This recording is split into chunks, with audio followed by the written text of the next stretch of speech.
I'm Marty Stouffer. It may seem strange to speak of fishes as wildlife, since they inhabit a watery world so different from our own.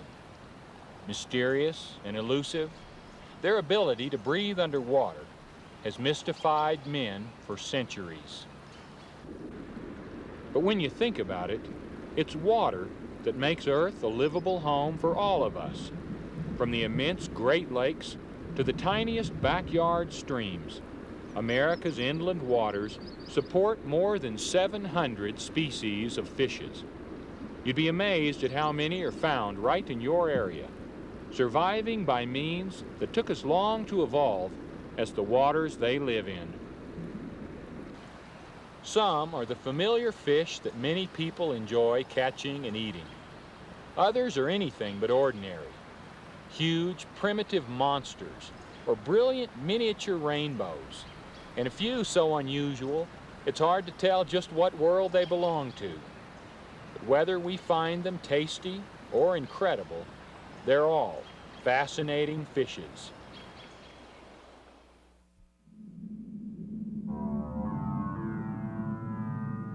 For most of us, the underwater world is as mysterious as another planet. Many of its inhabitants seem alien as well.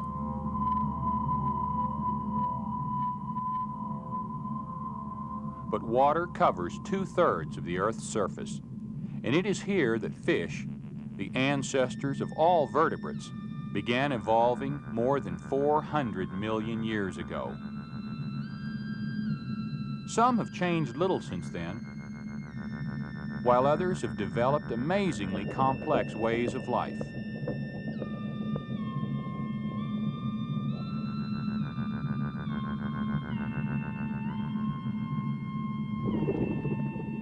Many fish are hunters,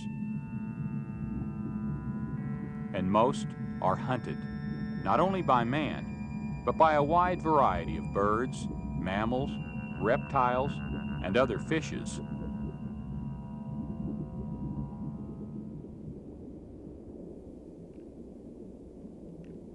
In the smallest pond or the largest lake, the shallowest brook or the most powerful river, each type of fish has a unique and useful place.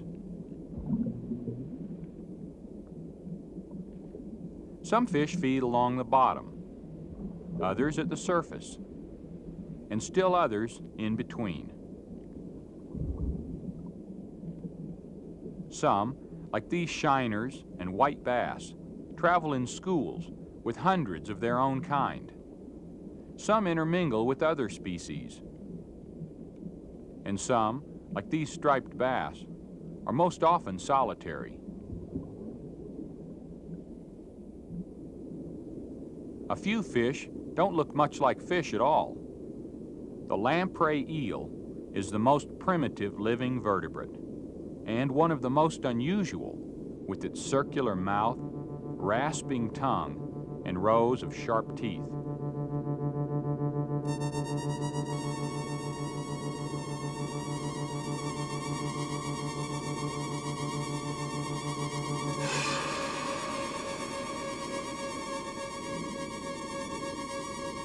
A parasitic lamprey lives by fastening itself to another fish, making a wound with its tongue, and sucking the vital fluids from its host. The lamprey lacks scales and true gills, and its skeleton is made of cartilage rather than bone, but nevertheless, it is a fish, just as much as its more ordinary host.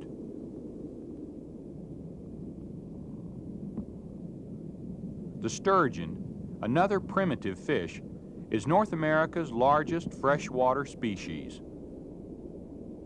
Record specimens have weighed over 1,800 pounds and measured more than 14 feet in length.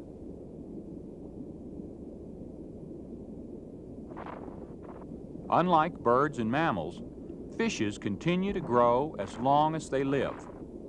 A very large sturgeon may have been quietly scavenging along a lake or river bottom for almost a century.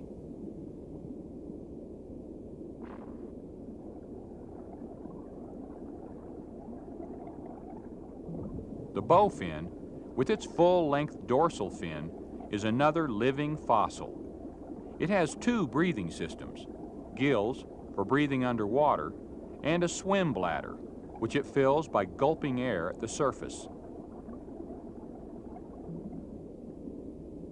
Large and slow-moving, the gar waits near the surface for whatever the current might bring.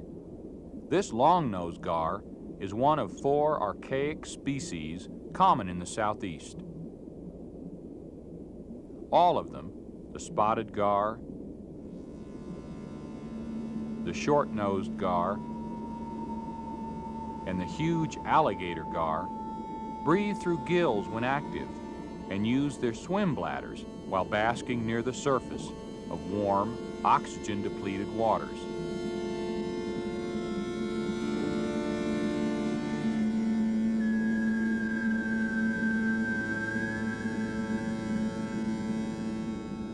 Like most other primitive fish, the gar is covered with an armor of tough, hard scales which do not overlap.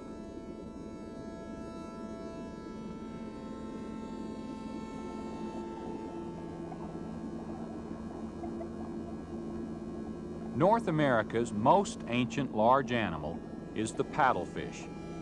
50 million years before the first dinosaur appeared on Earth, this fish was already cruising with its enormous mouth wide open, straining plankton from the warm waters of inland seas.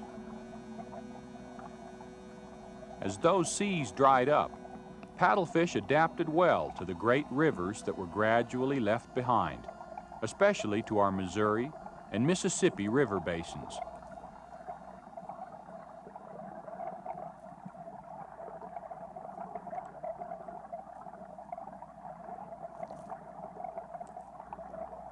Because of its large size, over 6 feet long in some cases, and its formidable appearance, this mild-mannered fish thrived for eons in a natural balance that included few enemies.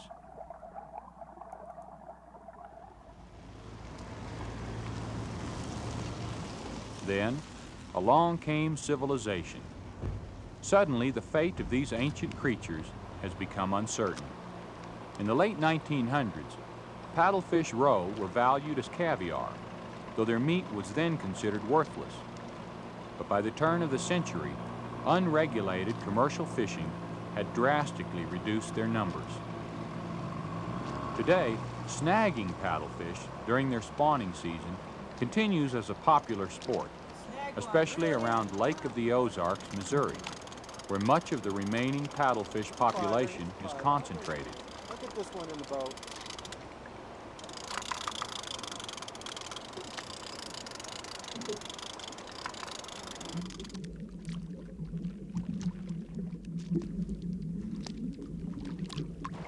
I got it. Boy, that's a big one. A snagging season is permitted because, as bureaucratic logic would have it, the fish are effectively sterile. That's a big one, all right. The only reason that they cannot reproduce is simply that they now have no place to do so. Not until 1960 did anyone discover the specialized conditions, spring floodwaters flowing over clean gravel beds, that paddlefish need for spawning. By then, it was too late. The Army Corps of Engineers had already dredged and straightened, channeled and controlled most of the rivers where paddlefish once had bred. In 1977, waters backed up by the controversial Truman Dam silted over one of the last remaining paddlefish spawning grounds. But the Missouri Department of Conservation was not willing to let the paddlefish disappear forever. After much experimentation, a way was found to induce artificial spawning. In the spring, a few dozen gravid females and mature males are carefully netted and held in hatchery ponds.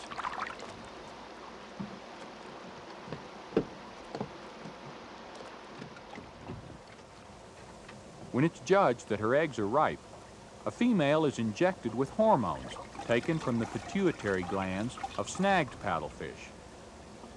This injection causes the female to release her eggs, little by little, over a period of about 24 hours, much as she would in the wild.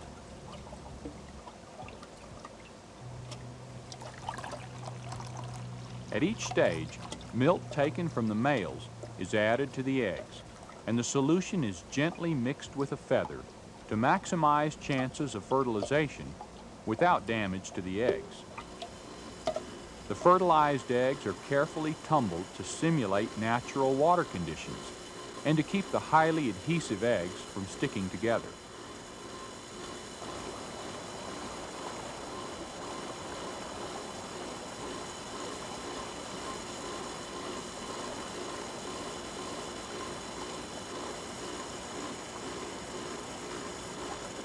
Can the same kind of engineering that doomed this ancient fish now save it? Can an animal that has survived the age of coal, the age of reptiles, and several ice ages also survive the age of technology?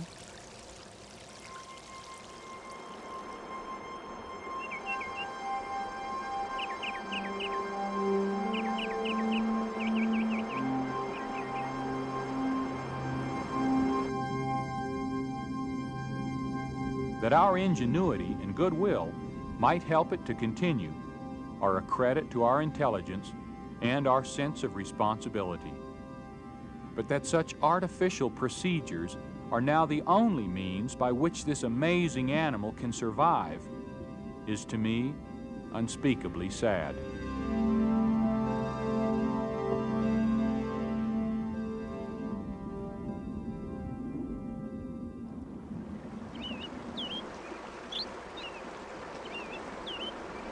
In fast-moving currents, most fish, like these minnows, are able to rise and sink at will by using their swim bladders, as well as their fins. The lack of an inflatable bladder restricts these darters to the bottom of streams where they live. The darters are another group of fishes whose habitat is restricted by special requirements.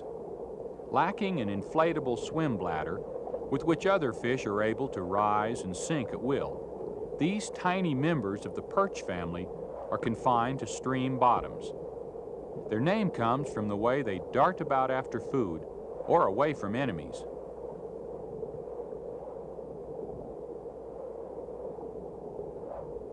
Throughout most of the year, both males and females are quite plain-looking. During the spring spawning season, however, the males of several species turn into some of the most vividly colored freshwater fish in the world. The females remain rather drab.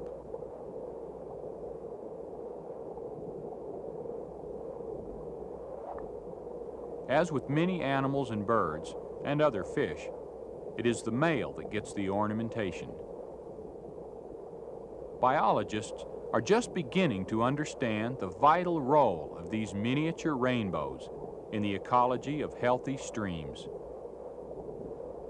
Of the more than 125 North American species, most inhabit very regional streams in the eastern part of the country, from Florida and Louisiana, north to Pennsylvania, Ohio, and even Wisconsin. The tiniest fish in North America is called the least killifish. though it does not belong to the killifish family. Oddly enough, it's among those fishes that bear their young alive. It is closely related to the mosquito fish, another tiny live bearer with a reputation for consuming large numbers of mosquito larvae.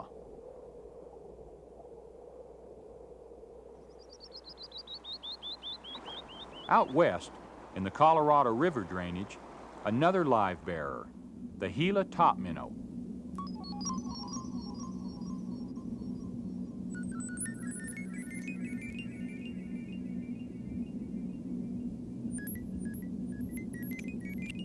Live bearers produce far fewer young than do fish that lay thousands or even millions of eggs. A packet of sperm implanted by the male is kept inside the female and used to fertilize several broods over a period of months. The young emerge able to fend for themselves, but the odds are still stacked against survival. Many are eaten by their own relatives. But the reason they are threatened as a species is because of habitat destruction and introduced competitors which prey on their young.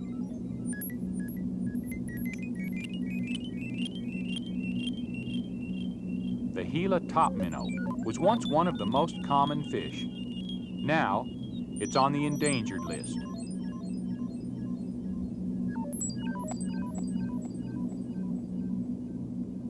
Hopefully, some of these little ones will live to make their own contribution to the ecology of the few scattered springs where they're still found.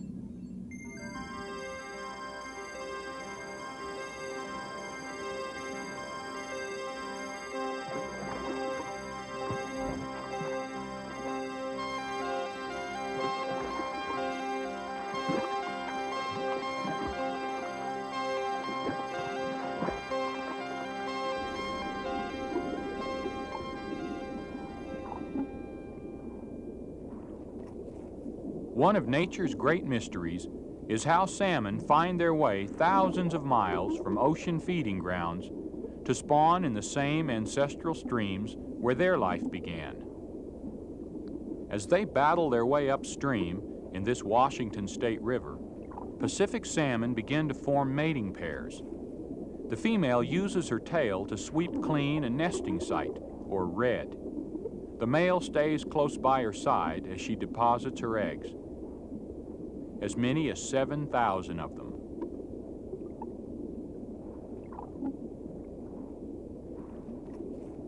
Immediately, the male shudders as he releases the milt that will fertilize a new generation.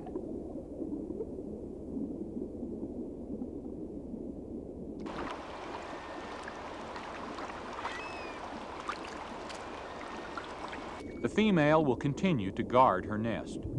But despite her vigilance, only about 2 of those thousands of eggs will survive to maturity.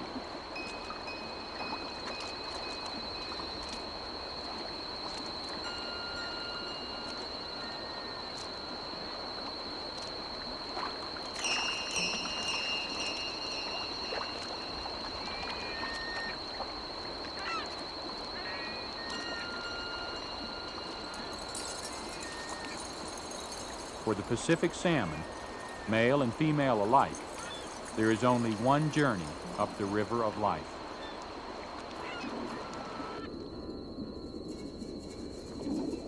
After spawning, they all die.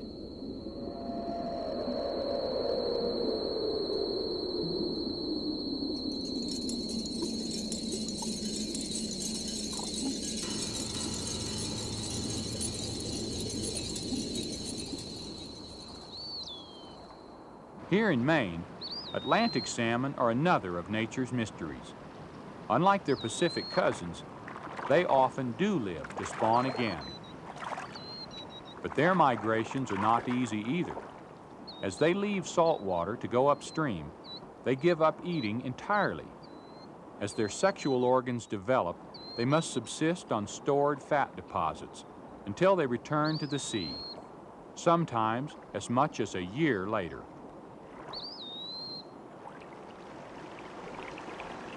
Man is not the only creature that alters the aquatic environment. Beaver dams create ponds which are home to certain fish that could not hold their own in faster flowing waters.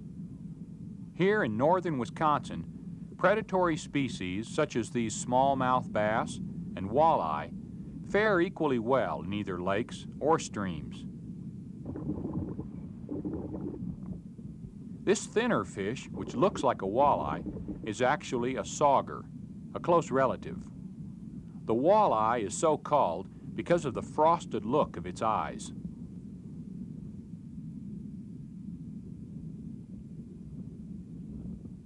These fish and many others find an extra measure of food and protection in the shadow of the beaver's dam. Some scavengers and bottom feeders, like the brown bullhead, prefer still or slow-moving water where their food can settle. It's funny that we associate most catfish with muddy southern rivers, yet the brown bullhead, like many other fish, cannot tolerate silty or polluted water.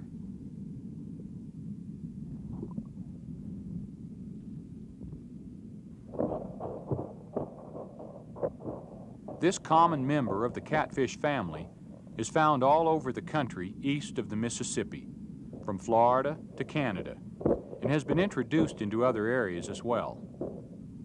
The bullhead feeds mostly at night, feeling around for its prey with its sensitive chin whiskers, or barbels. Totally omnivorous, it consumes dead matter, plants, insect larvae, mollusks, even small fish. And of course, as every child with a cane fishing pole knows, worms.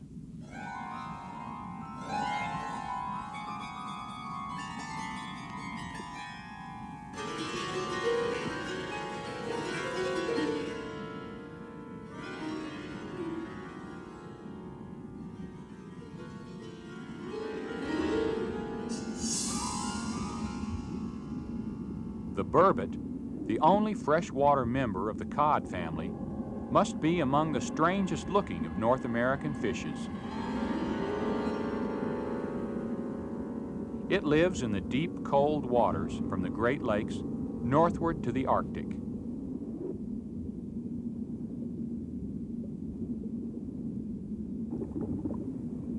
A voracious predator, the muskie is another cold water species.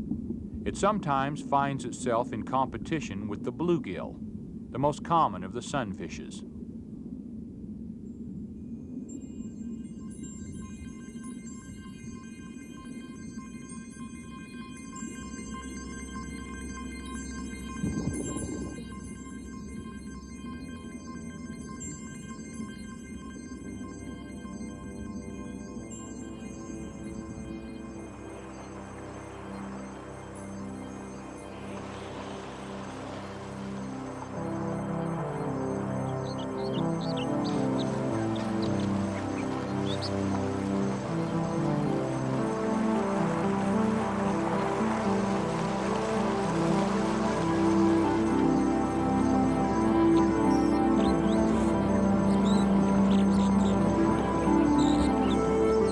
Fed by melting Rocky Mountain snow, the Colorado River drops more than 2 miles in its steep journey to the sea. Through its canyons run some of the most turbulent waters on Earth. Several fish have evolved remarkable adaptations for surviving in these swirling sediments. The beautifully streamlined squawfish is one of the most successful. It's the world's largest minnow, weighing up to 80 pounds, which goes to show that not all minnows are small. Another is the bony-tailed chub, also superbly designed. Its torpedo-shaped body and humped shoulder help it fight the churning flow. Though its 15 inches are small, compared with the 3 to 5 feet for the squawfish, it too is large for a minnow.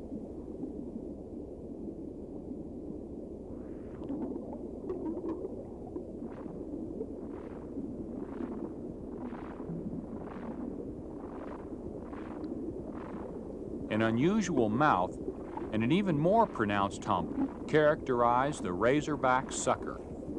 Its high, sharp dorsal ridge keeps it oriented in swift currents while it scours the bottom for food.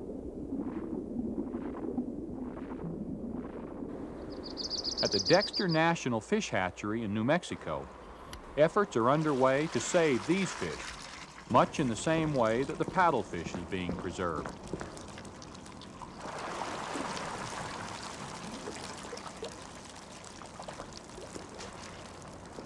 The Colorado River and its tributaries have been dammed, diverted, and stocked with non-native competitors.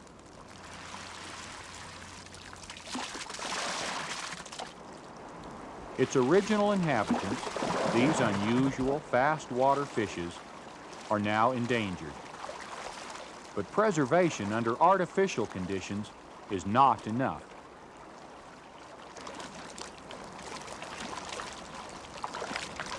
Without clean, free-running waters, all wild fishes are doomed to be little more than zoo specimens. Their fate, quite literally, is in our hands.